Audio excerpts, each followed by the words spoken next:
forgetting that I'm off work tomorrow. I get to sleep.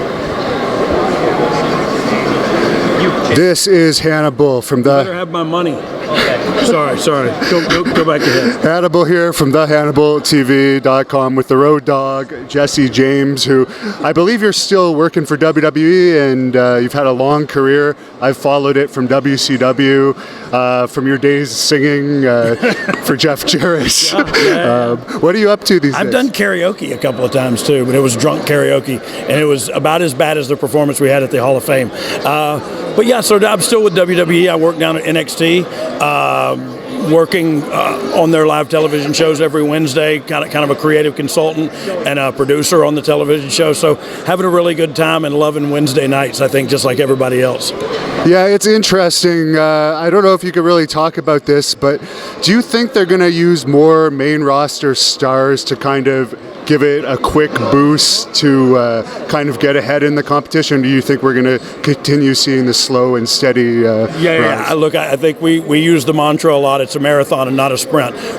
We're using a lot of the top tier, I don't want to say main roster talent, because now we're definitely a third brand and equivalent, as you can see with Survivor Series. But because of Survivor Series, that's why you're seeing some of the top talent come down there and participate in the NXT live television tapings. However, I do think it would be cool if some of the mainstays from NXT, the Shinsuke Nakamuras, the Finn Balor, like we're doing now, just come down for a stint. But I don't think it's anything about trying to compete. I think our objective and our mantra is slow and steady will win the race. We'll keep doing the best television shows we can do, 52 weeks a year. Hopefully they'll re-up after that, and we'll have another opportunity to continue on, because I think there's a lot of top talent in NXT that people haven't witnessed yet.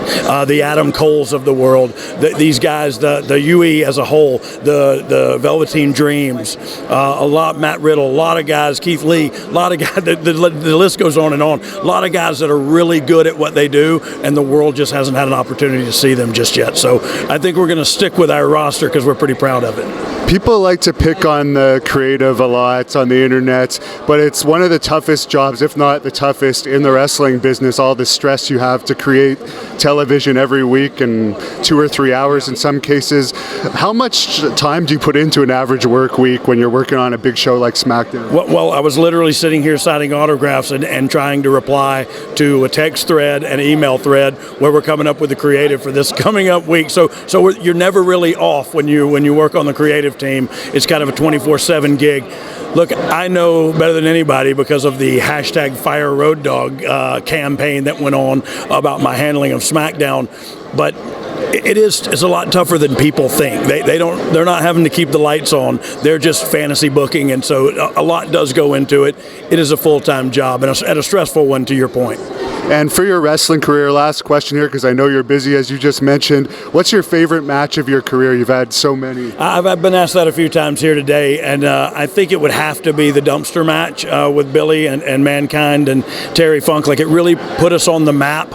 And it doesn't hurt that I got paid more for that match than any other match. And last thing, I just remember Chyna went into the Hall of Fame with you guys this year. Are you happy that she was finally put in, because there was controversy? Very, very happy. And look, I think I don't think there was as much controversy as people think there is. I think it was just a timing thing, and the timing was right. I do think that was the first step in the right direction to where I'm hoping just hopeful that she'll go in on her own, of her own merits, because I think she broke a lot of glass ceilings in the sports entertainment industry, and she was an intricate part of D-Generation X for sure. When I say that, I mean that. She was very creative, very funny, very entertaining woman, and so very proud that we got to induct her along with us, this year. Where can we follow you for the fans watching if they want to follow you? So I'm on Facebook at BG James. I'm on Twitter at WWE Road Dogg, and Instagram the same. Mostly on Twitter is where I play. I'm too old for Instagram and Snapchat, so I just kind of have those accounts. You're looking in good shape, though. Well, I've gained a few pounds, but eating whatever I want to eat and living a good life. I turned 50. I love my wife, and I can't afford a Corvette, so I grew this stupid beard. But hashtag Chris Kringle. You know what I mean? Well, thanks a lot. Yeah. Good luck with all your creative. This is Hannibal from thehannibaltv.com with Enzo, one of the most controversial wrestlers out there right now. How are you doing today? I'm absolutely great, bro. And controversy creates cash. Eric Bischoff wrote a book about it. I don't know if you ever saw that. The last time I saw you was that clip of that Blink 182 concert. First of all, what were you doing at the Blink 182 concert? Well, it was Blink 182 and Lil Wayne. Let's just be clear about that. And it was Blink 182 playing Enema of the State album from start to finish. I love Blink 182. So what was I doing there? The better question is like, why weren't you there? Because I'm from Canada. But I have seen them in Canada. They're a pretty cool band, I'll give it that. Is everything cool now with what happened that night, or is there still heat over that? No, man, stick to Celine Dion, bro. It's okay. I appreciate Canadian music as well.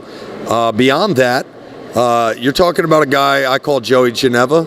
And Geneva going to get me to talk about him or say his name out of my mouth. Bottom line is, I would never get into a fist fight in a public place in my life. One person was highly intoxicated and the other person was sober and clever and knew what an opportunity looked like, and he seized it. And that's exactly what I did. Because if you walk into a public place in general and somebody says to you they want to fight, screams that word at you, and you walk up to them with your fists up because you know they're going to back up like a bitch. Which he did, that was clear. You know that you are not going to get into a fight. I would never harm anyone in a public place. I just knew that I could make a quick example out of somebody, and that's what we call working. Did you see the little spoof that AEW did on it a couple weeks later? No, but that's what you call money, right? Yeah, that's how you make money in my business. Now, you were pretty much wrongfully dismissed from WWE. That all those allegations, from what I understand, turned out to nothing. Did you ever consider opening up a lawsuit or anything related to that? Absolutely not. You have to understand the gratitude I have for the opportunity I was given, A. B. When you join the mob, you don't talk about the mob, man. But you continue to, appreciate the time you had, but at the same time move on, know exactly what it is that you brought to the table, believe in yourself, stay confident, stay inspired, and take the opportunities they give you and create your own platform. Make the most of fans that meet you and are gracious, and I'm grateful for the opportunity to still get out here, meet fans and things of that nature. The bottom line is, I am in 2019, much like other wrestlers, not me, my own brand. When you have 1 million followers or 1 million plus followers on Instagram or social media in general, you have the ability to book yourself, bring yourself in and out of situations, make music, get endorsement deals, have fun. You should completely treat yourself as a brand. And if WWF is a brand invading WCW Monday Night Nitro in a tank on TV, they did not ask for permission to do that to WCW, but they were by law in the legal right to do that. They could do that. I'm Enzo Amore. I'm my own brand. All right, Enzo Amore's dead. I apologize. I'm Enzo now. I'm my own brand. If I show up to your pay-per-view and I trend #1 in the world and all I had to do was pay $2,500 to buy a ticket and parlay that into an opportunity at Madison Square Garden where I jump a guardrail and we trend again #1 in the world, that's just taking advantage of opportunity, and at the same time, while being gracious, also saying I'm not going to be bullied, and I'm not going to stand here and let you throw dirt on my name or make it so that you can't type my name in on your WWE network and I don't pop up anymore. I did nothing wrong. The world knows it. Police report says it. You fired me based on a tweet, so now here's me firing back. Now, I'm not going to sit down and be no bitch about, my brand and what it is that I bring to the table as a pro wrestler. At the same time, I'll play the game.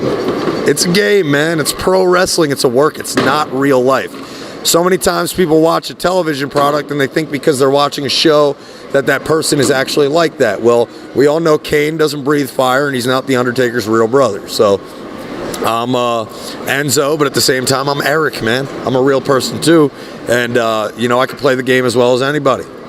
And it's interesting because CM Punk didn't make any trendings or trends when he returned to the WWE backstage show this past week. So it's interesting that you trended through your situation.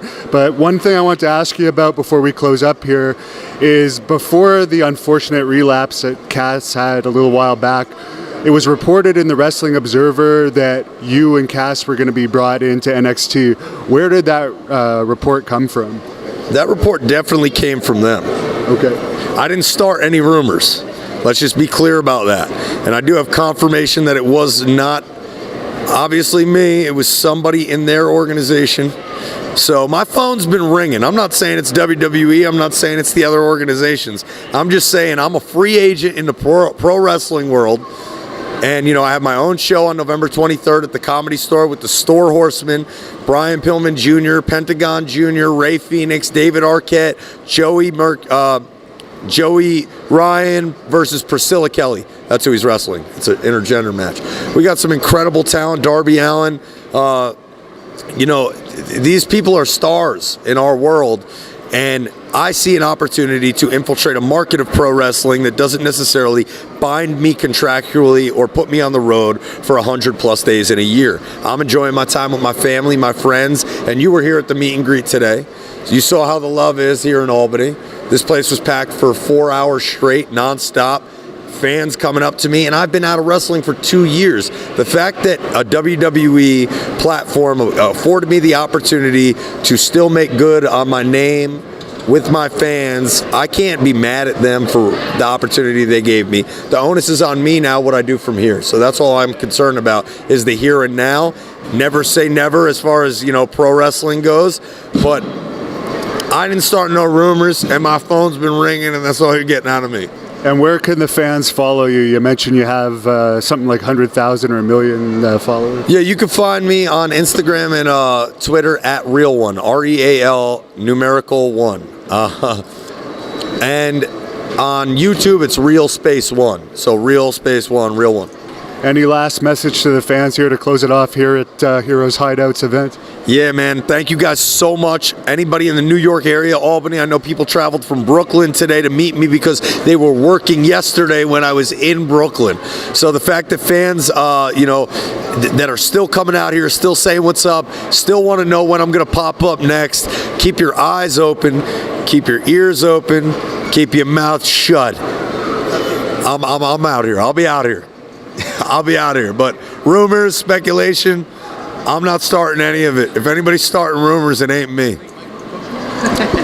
Cool. I'll end it at that. And I'm with the beautiful former WWE Total Divas star, Cameron, who is with Glitty here. How are you doing today? I'm doing great. Over here trying to stay warm. I'm not used to this East Coast weather. It's freezing out here. It is freezing. I'm sweating. I think maybe you're making this a little hot in here, but what have you done since you've left WWE? Woo! Let me give you the little laundry list. So I do have a TV show called Sippin' the Tea. It's on Apple and Roku. Make sure you guys check it out every Tuesday. Since then, too, now I have an award-winning short film that I co-wrote, executive produced, and starred in called Jaded Pictures. Have a fitness app launching January 1st, 2020. Also have a fitness line, and I just recorded a new single called Queen. Wow. Are you still with the same boyfriend that you had on the show? You're gonna put me on the spot right there. No, we're not together, but we are still really good friends. Oh, that's good. Yeah. Any plans to continue your wrestling career now that there's so many other options other than WWE out there? Oh yes, 1,000%. I mean, just recently, about 4 months ago, I put out a YouTube video saying Cameron is back. I am definitely not done being in the ring, guys. So watch this space here because, yeah, I mean, I feel like I never really got a chance to make my mark. So it's about time to get my ass back in the ring. I was actually surprised when I heard that they released you. Did they give you any reason? Because you were one of the most popular characters on that season of Total Divas. They never gave me a reason. I can kind of put my finger on why. When the whole Ryback thing happened, at that time too, I wasn't doing anything, so it just gave them. It was just like a perfect, a perfect moment. Like, if you're not doing something, you make a little bit of a controversy. It's just an easy way for them to be like, oh, it's time to let you go. But you know what? I'm not mad at it because I did everything I could possibly do. I gave up my spot on the main roster to go back and be better, to be a force to reckon with, and to really hone my craft. So like taking a step down, most people will just do that, like give up their spot on the main roster to go back down to NXT. I mean, I only had trained for 3 months and was called up on the road. So it's like, what do you really expect? Do you think I'm going to be able to be a key component in the ring with 3 months of training? No, it's not going to happen. So you know what? I'm not mad at it because I feel like everything in life happens for us, not to us. So. Any favorite match from your career? You know what? I think I would have to say the triple threat match with Natty and Fox. It wasn't the best. There were some botches, but I feel like the things that we were able to do in there and things that were out of my comfort zone. So I would say that one. And plus, I won. So I wasn't really known for winning many matches. So. Any fitness tips? Obviously, you're still in phenomenal shape. I would definitely say moderation, especially, I don't know when this is airing, but with the holidays coming up, pick your guilty pleasure, whether that be sweets or drinks. Don't do both. And again, everything needs to be moderation. Sometimes people just overindulge, so just start with that, cut back. Eating sweets 5 times a week, start with 3 and then slowly bring it down to I'm going to be disciplined to do it once every 2 weeks. And any final thoughts where we could follow you and anything to say to your fans out there in Canada? Yes, you guys can follow me across the board at Ariane Andrew. My name, ARIANEANDREW. And to all you guys, watch this space, but girl, bye. Your daughter had a WWE tryout last summer. Any news on that? Yeah, I mean, she kicked ass. She blew them away with her mic skills. She's an actress and a television personality.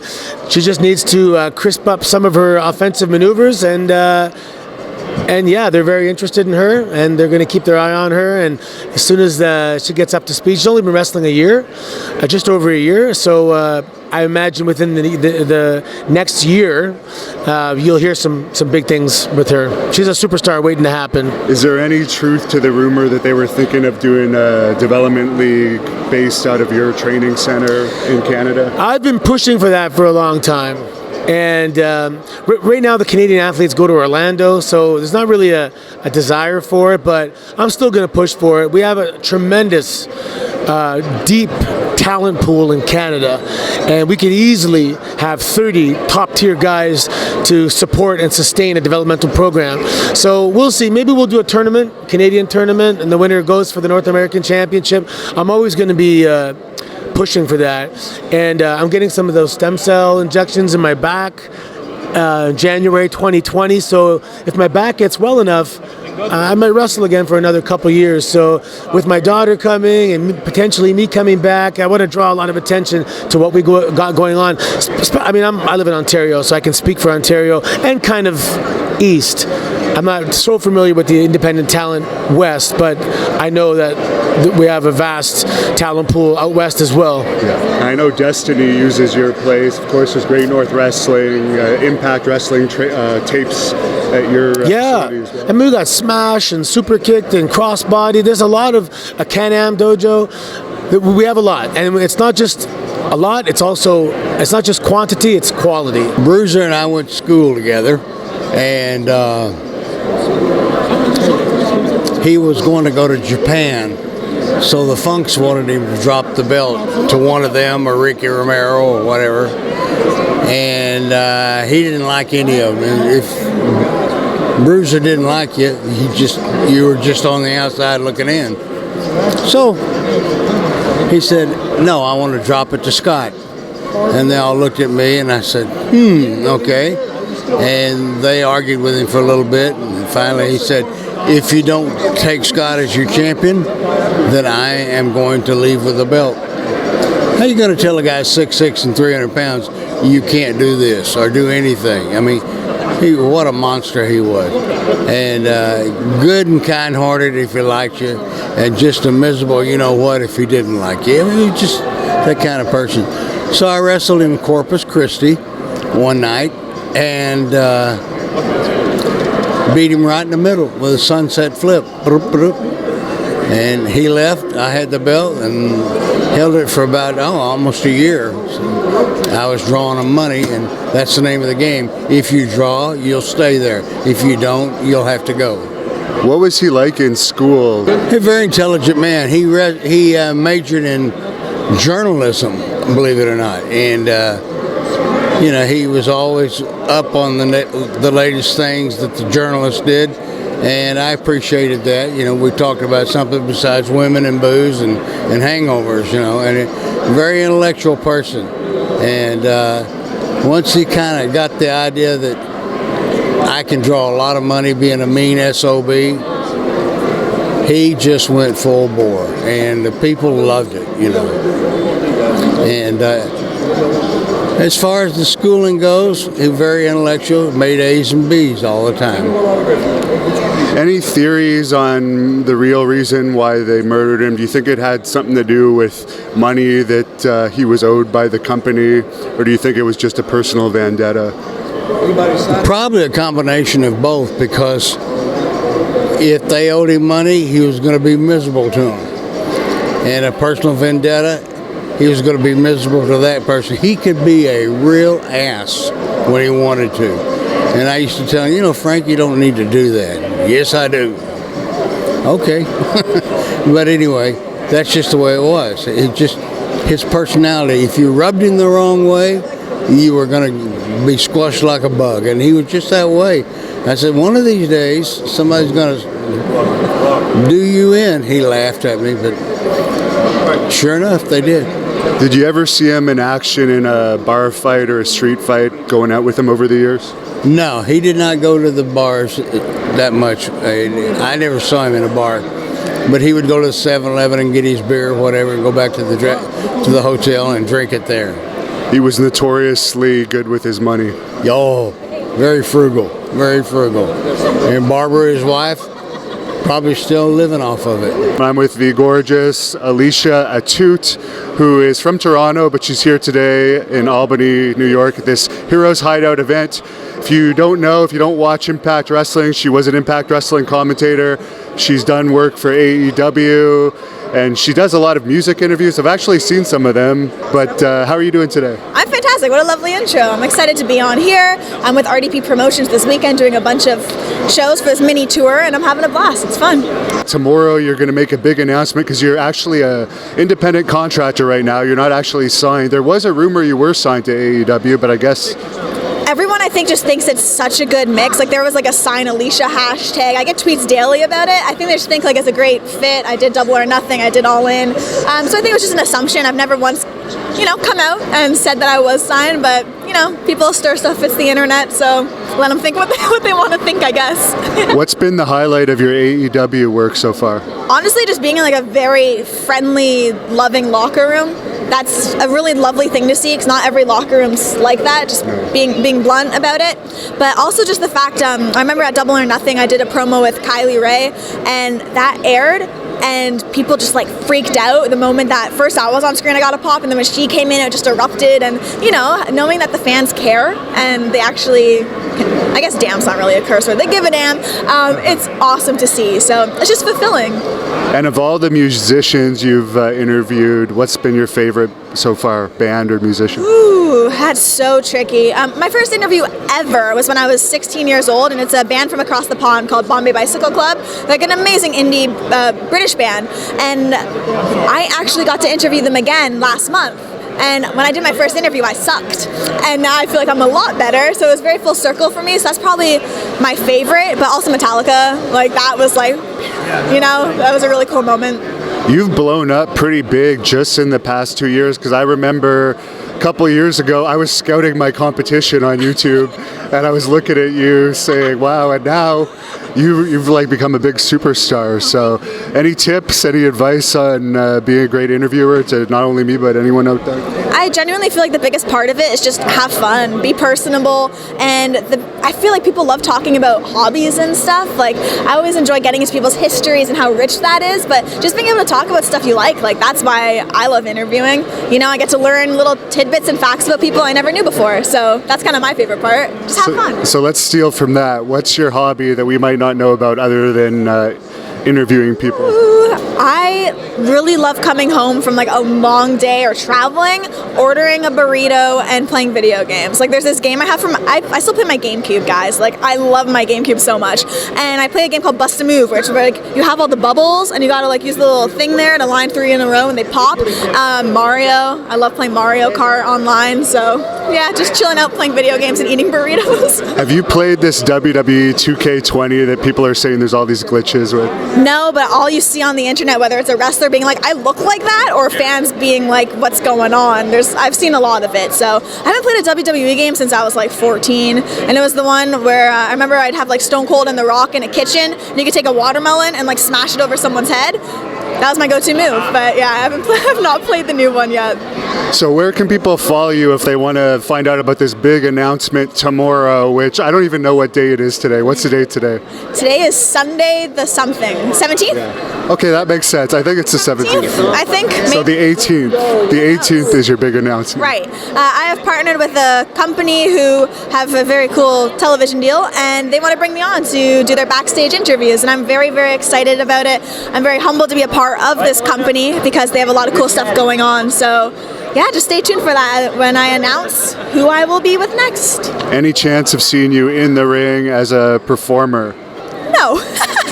I feel like I've been able to find my craft and not get hurt. So if I can keep it that way, because I bruise like a peach, I think I'll stick to just doing in-ring segments rather than the wrestling. And last question, we've seen Impact. It looks like they're pushing now to have Tessa Blanchard probably become a world champion. What are your thoughts on now women are actually going for men's titles? I think if you're a great wrestler and you have charisma and you can hold your own in there, male or female, take that championship. With intergender wrestling now, there's so much of the debate like, oh, if she was to go against Brian Cage, she'd actually get squished in real life. And it's like, it's not real life, man.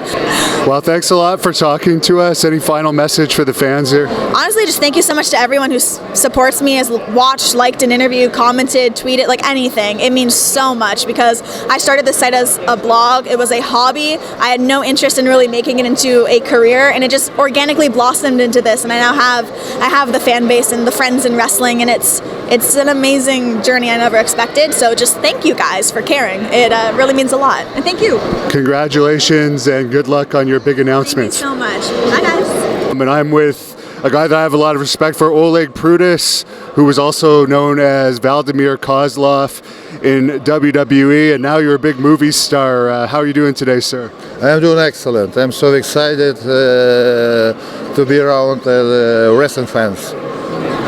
And you're in movies now. How did you get into the movie business? Since I stopped to wrestle for WWE, my next destination was the movie industry. I finished training in Los Angeles, a company called 8711 Action Design Company, and after that, my first movie was John Wick 2. We trained with Keanu Reeves, and after that, I got some part in this movie. Since that, I was booking another different movies. It was Fast and Furious, Punisher, and one of the biggest was it calls Wolf Warrior. It was co-production China Film and Marvel. This movie made big. It was over box office was over I think $1 billion. Wow. And if we want to watch you in John Wick, what scene is it that you're in? I was a scene fight with Keanu Reeves. It was a decent fight. It was so much fun. He had so much guys. We trained together for a couple of weeks. He's working so hard. He's staying on a set 24/7. he had a big heart. And a lot of people don't know that Jerry Jarrett actually discovered you, which is a little unusual because he's so Southern and he brought in this Russian. How did you guys get hooked up? Oh, we have a mutual friend, and when I decided to go to wrestle, we reached Jerry Jarrett, and he opened the door to WWE. And you were in Deep South. That's where I got to trade with you a bit when you were first starting. You ended up getting on the main roster, but what are some of your memories of training in Deep South? I'm telling you right now, when I passed this camp, I figured out it was one of the hardest camp and development system.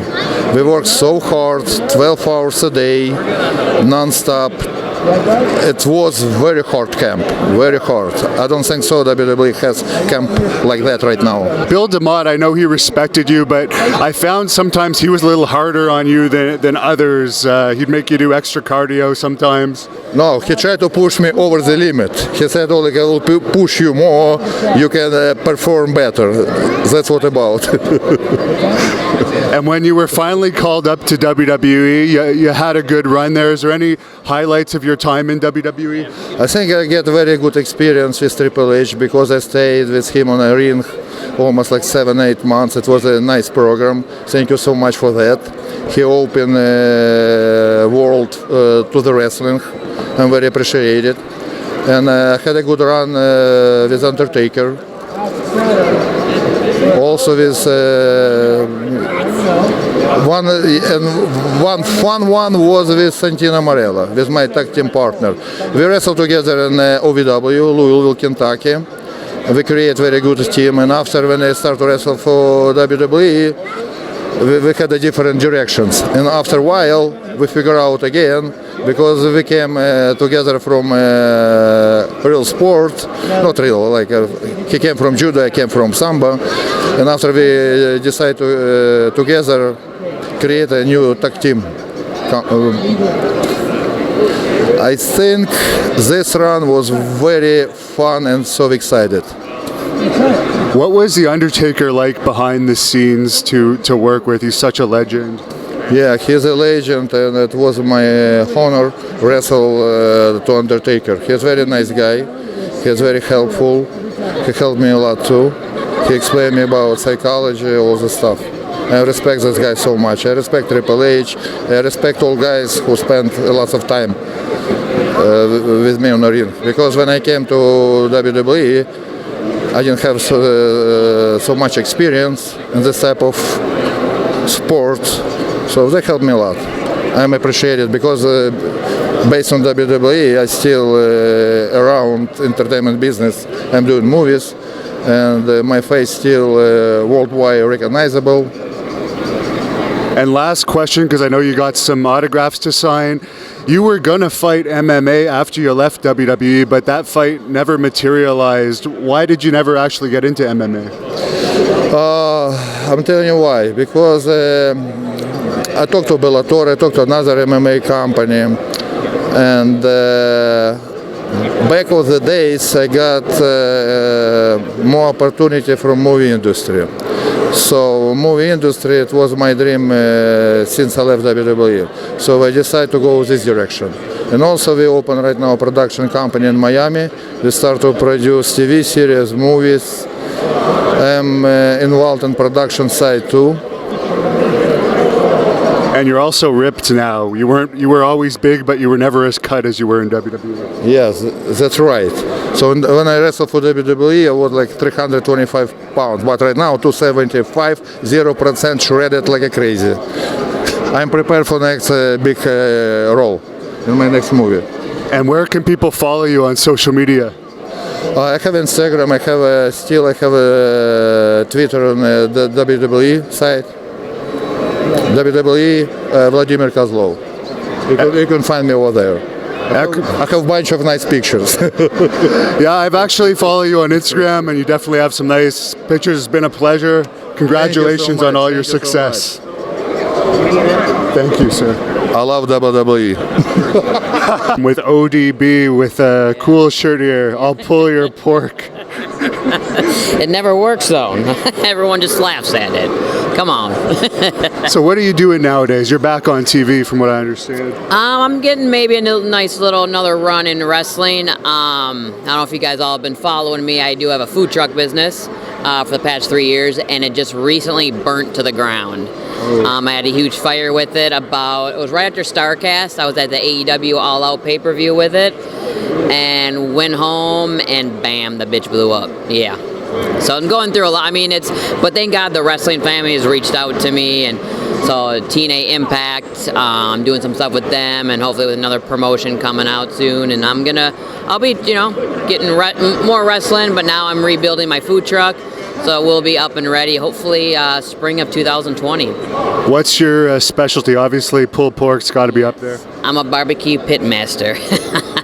I do pulled pork is my specialty. I have a nice little rub. I have my own barbecue sauce, so it's kind of like the combination. And meat in a cup is probably my most popular item on the menu. It's pick your cup size, BC double D. And so basically it's like a red Solo cup. I put baked beans in there, pulled pork, coleslaw, and a pickle right on top with my ODB barbecue sauce on it. Now, I did not expect you to have such fancy nails. Oh, I know. Yes, I am kind of a fancy ODB. I like nice things. Any favorite match of your career? Oh boy, I've had so many. I've got to do a lot in my TNA days. They let me be me and do whatever the hell I wanted, which was awesome. Actually, my favorite moment of my career is getting married to EY.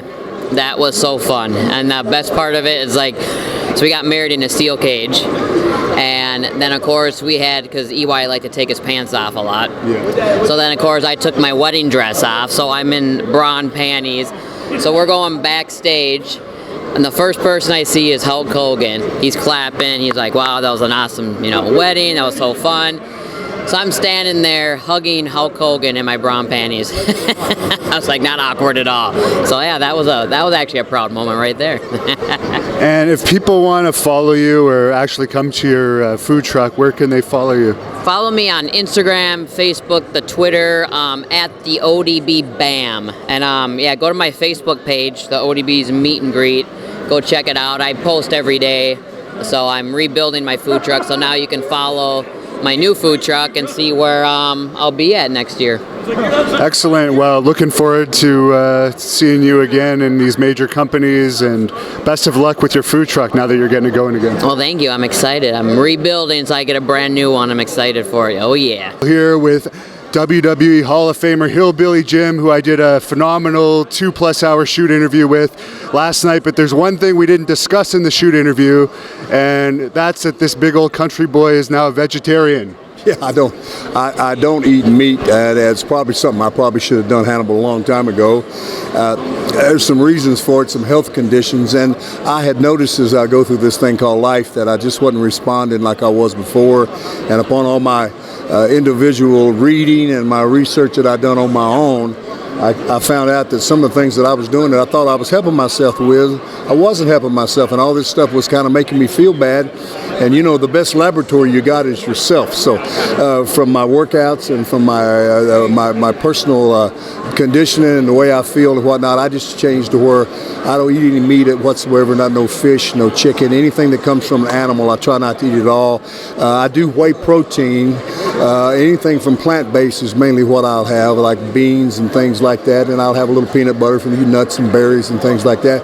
And I realize you probably don't need as much protein as they tried to say. So we were kind of, I think we were kind of duped a little bit and maybe misled with all the food things that we've been told. And I'm just doing this now to see if I feel better. And like I said, had some health conditions, and I'm sure it's related to what I'd went through in all these years of eating meat. And it's just one of them kind of things I try to do. And also, even the dairy is one thing I try not to do anything. I like dairy. Of course, everybody likes milk, but we're probably the only animals on earth that are adults and still use milk.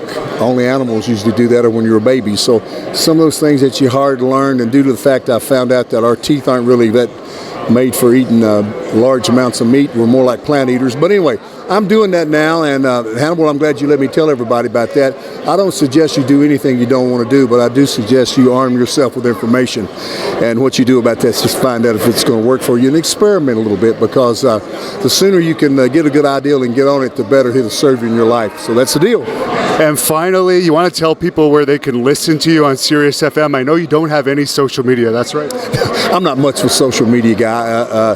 There's hillbillygym.com. You can catch me at KentuckyBlues.com, KYBlues.com. I got a guy that gets messages for me, and I do have a little site there, but I don't actually have a computer in my house. But for 15 years now, I've had an international radio show on Sirius XM Radio, Outlaw Country 60, and you can catch my shows on Saturday and Sunday. The Hillbilly Jim is called Hillbilly Jim's Moonshine Matinee, and I have guests on there, and I do 4 hours of outlaw country music, and I think you'll like it. You can hear it all over the nation in North America, and also you can pick it up on the computer. We get it in foreign countries, and people respond to me from New Zealand and Australia, and then France and Italy and places like that. So if you get a chance to check me out, that's Hillbilly Jim's Moonshine Matinee on Sirius XM Radio, Outlaw Channel 60. On the weekends are my show, okay? Well, thanks a lot for sharing that with us. I am going to actually take your advice on some of this vegetarian stuff, and I hope you have a safe trip back to Kentucky. Thank you, my brother. Take care to all your listeners out there. It's been a hoot. Can't wait to do it again, brother. Thank you. And Gino Hernandez is another controversial death that you also had contact with him throughout your career. Any memories of him? He was always trying to run roughshod over everybody. And I'd been in the business long enough, and I said, Gino, don't give me that BS. I'm not buying it. I'm not going for it. And just act like a normal person. And he started laughing like, well, okay, I can't pull my gimmick over on him. And he's right. I'd been in the business for quite a few years when this happened. And he just thought God and the world owed him a living. They didn't. There were some people that believed that he was actually possibly the illegitimate son of Paul Bosch. What are your thoughts on that? I had heard that, but to my knowledge, I don't know what happened there. He may have been, Now, Tully Blanchard is a guy that I know you've worked with over the years in Texas. He's back now in AEW. Have you seen him in AEW at all? Not yet. We've been on the road quite a bit, but I will check him out. I hadn't seen Tully for years, and he was an arrogant, no good SOB. And I used to tell him, Tully, don't pull that. It's just like Gino. I said, I'm not buying it. You guys can act that way to everybody else, but either respect me or don't talk to me at all. And they did, because I shot straight from the hip. I told them, this is how it is. I'm Canada's most popular professional wrestling YouTube channel, but we also cover combat sports, and you are now the official ambassador for Judo Canada. Congratulations on that. Can you tell the fans out there who don't know you're an expert in that sport how you came up with this new title? Yeah, so let me hold that there. Sure. I did judo my whole life. Provincial team for Ontario, national team, and I went to the Junior Worlds, and that was my first love. I love judo. I stepped away from judo during my professional wrestling career, and as soon as I had to retire because of my neck, I immediately returned to judo. And when I opened Battle Arts Academy before, we were offering judo, but I wasn't coaching it. I actually had another coach. So as soon as I retired, I took on the coaching responsibilities myself. I even went, got certified as an instructor and all that stuff, and I love it. I have athletes. I take to nationals and provincial tournaments. But I do post about it a lot. So there's a guy, Mark Pickering. He's a judo fan. He works for the IJF. He's also a professional wrestling fan. And he saw that I was posting a lot. He was following me for the professional wrestling history. And he saw that I was posting a lot about judo, showing techniques, promoting judo. And he had me invited to one of the World Judo Tour tournaments in Dusseldorf, Germany, where I met everybody. They treated me great. And then I was invited back to Budapest, where I did a little commentary. And then when the Montreal Grand Prix happened last year, it was the first ever Canadian Grand Prix on the World Judo Tour. I did commentary for the whole thing. I did some commentary at the Worlds and the Cadet Worlds. So I'm working with the IJF on a part-time basis, and Judo Canada recognized, one, I have a, pretty decent social media following, and I'm already promoting the sport of judo as best I can. I work on Sportsnet for Aftermath, and often in the beginning of the show, I'll congratulate a judo athlete for a particular international result, or I'll finish off the show by saying, don't forget, put your kids in judo, that kind of thing. So it's interesting because the guys that are like the president or the CEO, Nicholas Gill and Patrick Esparbez, they all work for Judo Canada. That's also my generation on the national team. So they reached out, asked if I'd be interested in this ambassador role, and I said absolutely. It'd be an honor and a privilege to really grow judo in terms of mainstream popularity. So, when you watch the news, you see the golf results, the tennis results, but we don't really show the judo results. And our team, the Canadian team, is doing fantastic internationally. So I really want some of the judo athletes to become household names. And I'm going to do my best to really promote judo. And I use professional wrestling because if you want to be a professional wrestler when you grow up, there's no better prerequisite than judo, because you learn how to do the break falls, rolling break falls. Of course, you have takedowns, submissions. If you train MMA, you get all that. But if you just choose one sport, I think judo is the best prerequisite for anyone that wants to be a pro wrestler. It's good for amateur wrestling too. Amateur wrestling is number two. They just don't do we don't specialize. I wrestled as well, but they don't specialize in the break falls. Oh, but I mean like in the off season. Oh yeah. Amateur to train judo. At Battle Arts, my judo athletes cross train in BJJ and they cross train in amateur wrestling. Grappling is grappling across the board, and you'll always pick up little things that you can transfer to the other and just make you a better grappler. I love all martial arts, but grappling is, I think, the best for kids to take. I mean, you're a wrestler, you know that as well. And it's easier on the knuckles too. Yeah, the broken bones in the hands. So it's an honor and a privilege, and since I'm the first one, I get to kind of carve out the role, so to speak, and what we're going to do. So we're going to start, I wrote them last week, I want to do something where we do a get to know you series on YouTube with the Canadian Olympic team, so that when you are watching the Olympics and judo comes on, you'll know a little bit about the guy who's fighting or the girl who's fighting, and just get a little more invested. When are the Olympic trials? I believe that I know for amateur wrestling they're in December. When are they for judo?